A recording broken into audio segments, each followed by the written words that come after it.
दोस्तों, बबीता नाम की एक महिला होती है जिसकी उम्र लगभग 40 साल के करीब थी। बबीता नाइजीरिया के 25 साल के उम्र वाले हबशी लड़के को अपने घर पर कमरा किराए पर दे देती है। अब यह लड़का उसके घर पर रहने लगा था और उसको रहते रहते लगभग 5 दिन का समय गुजर जाता है। एक दिन बबीता सोचती है कि क्यों ना इस लड़के से 1 महीने का एडवांस किराया लिया जाए। फिर यह उठती है और उसके कमरे की तरफ जाने लगती है। यह जब उसके कमरे के पास पहुंचती है तो देखती है कि उसके कमरे का दरवाजा अंदर से बंद है। फिर यह सोचती है कि क्यों ना इसको खिड़की से बोल दिया जाए। फिर यह जब खिड़की में से झांक कर देखती है तो यह नाइजीरिया का लड़का बिल्कुल नग्न होकर अपने फोन में अश्लील वीडियो देख रहा था और हस्तमैथुन भी कर रहा था। बबीता जब उसके काले और बड़े प्राइवेट पार्ट को देखती हैं तो वह दंग रह जाती है। उसके होश उड़ जाते हैं और उल्टे पैरों वह अपने कमरे में आकर लेट जाती है। अब इस तरीके से दोस्तों एक दिन का समय गुजर जाता है, लेकिन एक दिन के बाद यह बबीता इस नाइजीरिया के लड़के के साथ कुछ ऐसा कांड कर देती है जिसकी किसी ने कल्पना भी नहीं की थी कि आखिर यह हुआ तो कैसे हुआ। जी हां दोस्तों, आज की इस घटना को सुनने के बाद शायद आप लोगों को भी बड़ी हैरानी होगी। इसीलिए इस वीडियो में आप अंत तक बने रहिएगा, क्योंकि इस घटना से आपको एक बहुत बड़ी सीख मिलने वाली है।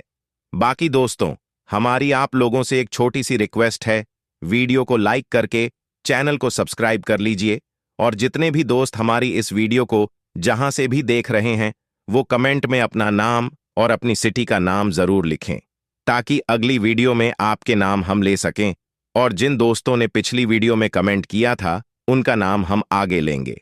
दरअसल दोस्तों, ये सच्ची घटना मुंबई की है।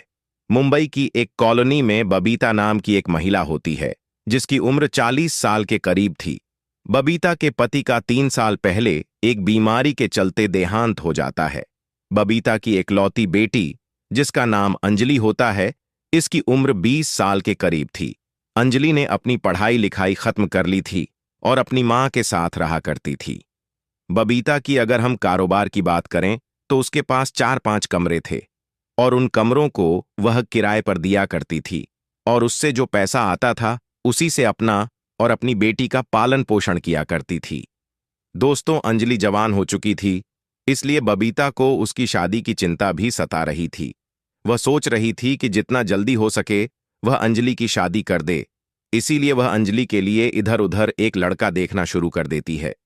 दोस्तों, बबीता की यह तलाश 1 महीने के अंदर अंदर खत्म हो जाती है।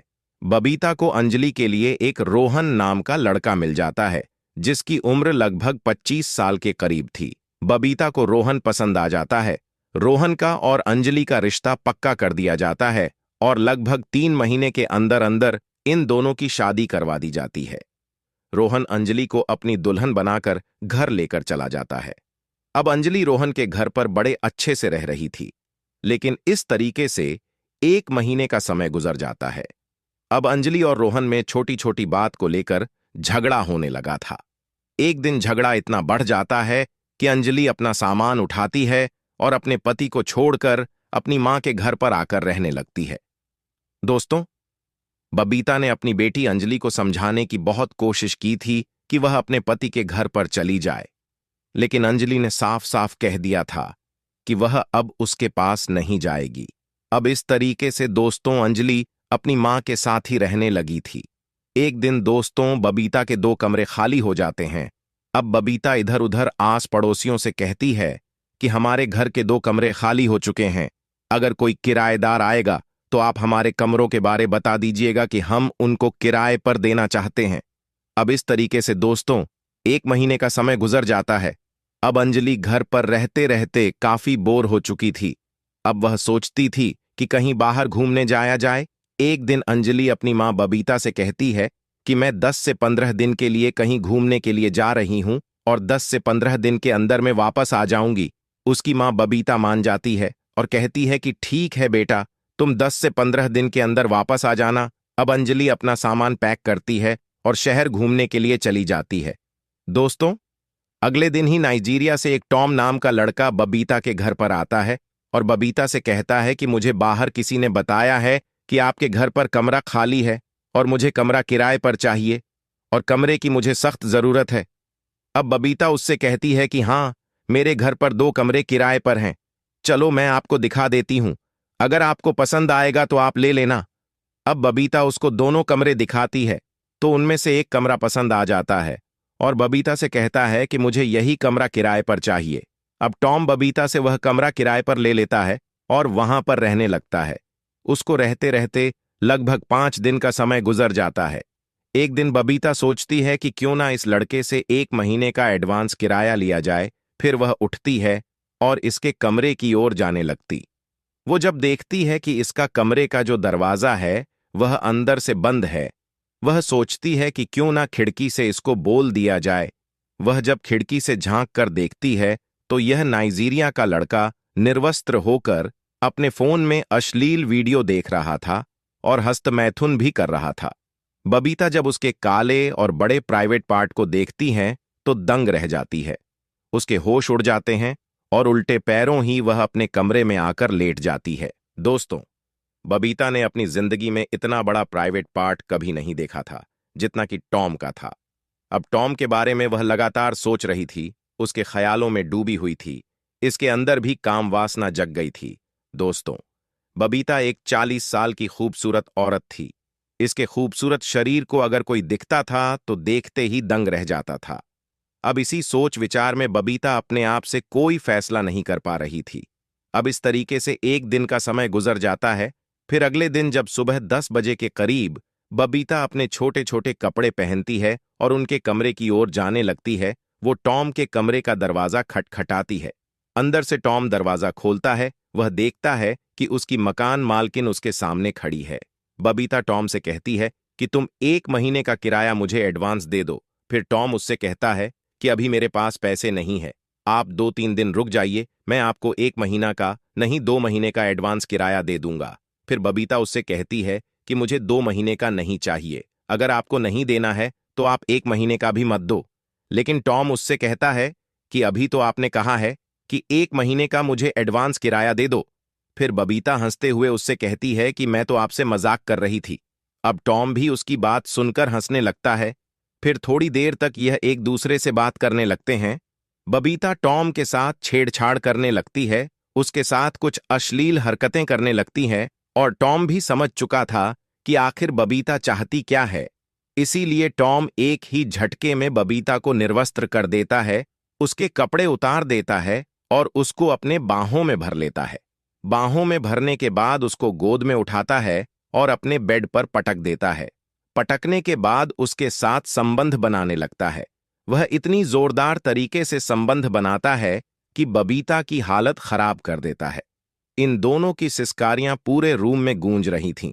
अब बबीता भी टॉम का भरपूर साथ दे रही थी, क्योंकि बबीता को आज वह चरम सुख मिल रहा था जो उसे पहले कभी नहीं मिला था। 2-3 बार यह एक दूसरे के साथ संबंध बनाते हैं और जब थक जाते हैं तो वहीं पर लेट जाते हैं। दोस्तों, बबीता टॉम की मर्दानगी से काफी खुश हो चुकी थी। अब बबीता को जब भी मौका मिलता था वह टॉम के कमरे में जाती थी और उसके साथ संबंध बनाया करती थी। इस तरीके से 15 दिन का समय गुजर जाता है। 15 दिन के बाद अंजलि घर पर आ जाती है और अपनी मां के साथ रहने लगती है। दोस्तों, एक दिन रात के 11 बजे के करीब अंजलि अपनी मां के पास सो रही थी।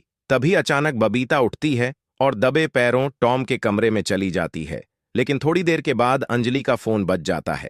अंजलि हड़बड़ा के उठ जाती है और अपनी मां को अपने पास ना पाकर वह सोचने लगती है कि इतनी रात को मेरी मां कहां जा सकती है। वह अपनी मां बबीता का 10 मिनट तक इंतजार करती है, लेकिन 10 मिनट तक भी उसकी मां नहीं आती है। फिर वह कमरे से बाहर निकलती है और इधर उधर देखने लगती है। वह अपनी मां को तलाश करते करते टॉम के कमरे की ओर चली जाती है। वह जब टॉम के कमरे के पास पहुंचती है तो उसके कमरे के अंदर से कुछ आवाजें आ रही थीं। अब अंजलि समझ चुकी थी कि अंदर ही कुछ गड़बड़ है। तभी वह तुरंत टॉम के कमरे का दरवाजा खोलती है और अपनी मां को टॉम के साथ आपत्तिजनक स्थिति में देख लेती है। वह टॉम को भी बुरा भला सुनाती है और अपनी मां से कहती है कि मैंने सोचा नहीं था कि तुम इस हद तक गिर जाओगी और इस तरीके का गंदा काम करोगी। अब बबीता अपने कपड़े पहनती है और अपनी बेटी अंजलि को समझाने की कोशिश करती है कि बेटा तुम इसके बारे में किसी को मत बताना, लेकिन अंजलि मानती नहीं है और अपनी मां से झगड़ा करने लगती है। दोस्तों, बबीता का अपनी बेटी अंजलि से झगड़ा इतना बढ़ जाता है कि वह उसको मारने पीटने लगती है। अब अंजलि को काफी गुस्सा आ जाता है और तुरंत ही वह कमरे से बाहर निकलती है और एक नजदीकी पुलिस स्टेशन पहुंचती है और अपनी मां के खिलाफ और टॉम के खिलाफ रिपोर्ट दर्ज करवा देती है। अब थोड़ी देर के बाद पुलिस उनके घर पर आती है और टॉम को गिरफ्तार करती है और अंजलि की मां बबीता को भी गिरफ्तार करके थाने लेकर पहुंच जाती है। दोस्तों, अगले दिन जब सुबह होती है तो पुलिस बबीता की बेटी अंजलि को पुलिस स्टेशन बुलाती है और उससे पूछताछ करती है। तो अंजलि अपनी मां की करतूतों के बारे में पुलिस को पूरी कहानी बता देती है। फिर पुलिस बबीता से भी पूछताछ करती है और उससे कहती है कि यह जो नाइजीरिया का लड़का है, इसके साथ तुमने अपनी मर्जी से संबंध बनाए हैं या इसने जबरदस्ती तुम्हारे साथ संबंध बनाया है। फिर बबीता पुलिस को बताती है कि मैंने ही इस लड़के के साथ अपनी मर्जी से संबंध बनाए हैं, इसकी कोई गलती नहीं है, जो भी गलती है मेरी ही है और मैं चाहती हूं कि इस लड़के को इसके देश भेज दिया जाए। दोस्तों, फिर पुलिस इस लड़के को नाइजीरिया भेज देती है और 2-3 दिन के अंदर अंदर बबीता को भी रिहा कर दिया जाता है। दोस्तों, इस कहानी को सुनाने का मकसद आप लोगों को परेशान करना या आपका दिल दुखाना नहीं है, सिर्फ आप लोगों को सचेत और जागरूक करना है कि हमारे समाज में इस तरह के लोग भी रहते हैं जो अपनी हवस को पूरा करने के लिए किस हद तक गिर जाते हैं। दोस्तों, जाते जाते भानु प्रताप सिंह उत्तर प्रदेश से, राम सिंह दिल्ली से, रवि कुमार बिहार से, शाहरुख खान अलवर राजस्थान से, साजन कोरबा जिले से, कुमार अगरतला से दोस्तों मिलेंगे फिर एक नई वीडियो में। आप अपना और अपनों का ख्याल रखें।